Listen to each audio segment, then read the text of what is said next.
Hi, my name is Jason Bivens. I'm an HR consultant who specializes in recruiting. We often work with clients who come to us because they have a hard to fill position and they just want some extra help with it. In this situation, we're usually working on a contingent fee basis. We get two reactions when we talk about fees with these clients. The first reaction, they've dealt with recruiters before, they understand what the fees are. The second reaction, they might fall off their chair. It's not cheap. The average contingent recruiting fee is 20% of the first year's salary of the candidate. For executive search, sometimes it's up to 30%. That's a lot of money for one employee hire. I recently came across a great article on LinkedIn by a gentleman named Jeffrey Caskey. He has some great thoughts about what goes into a recruiter's fee, and I wanted to share it with you.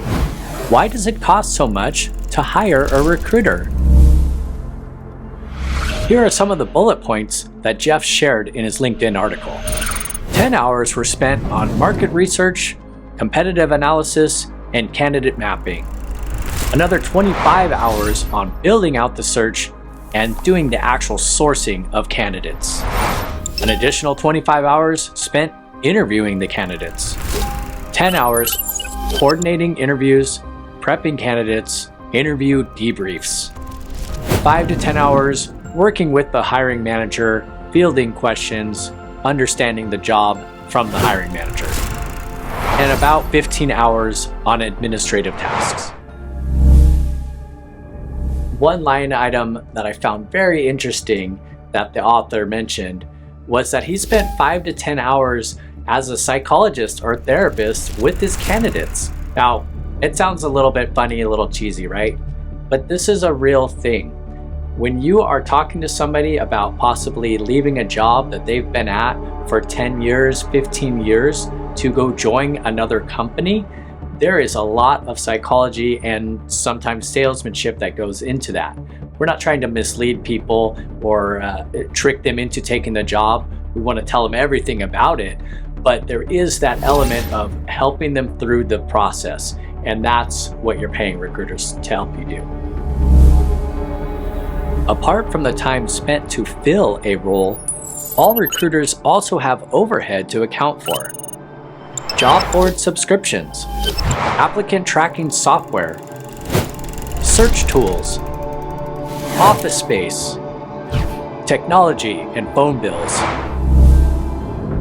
One of the biggest factors to consider in contingent recruiting is that the recruiter is really taking all of the risk. We only get paid if we get somebody hired.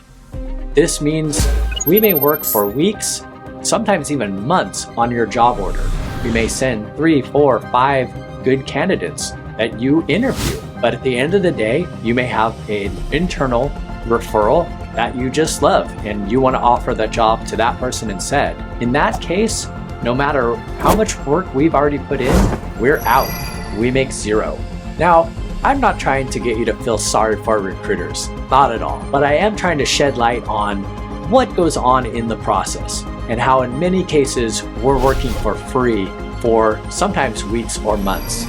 So when a hire does get made that benefits you as the employer, it's also going to benefit us as the recruiter as we did our job in good faith and helped you find that perfect fit. Next time around, we're going to show you how to negotiate a contingent search contract. There are times where a search firm will take less than market for a specific search. We're happy to show you the behind the scenes, what goes into a contract, what the recruiter's thinking, what our experiences have been, good and bad, with employers who contract for these services. We're happy to share it with you. We think that the more both sides know, the better a search will be. We really hope that you like today's content. We have a lot of fun making these videos for you. If you did like it, please share it with your colleagues. Please hit that like button. We'll see you next time.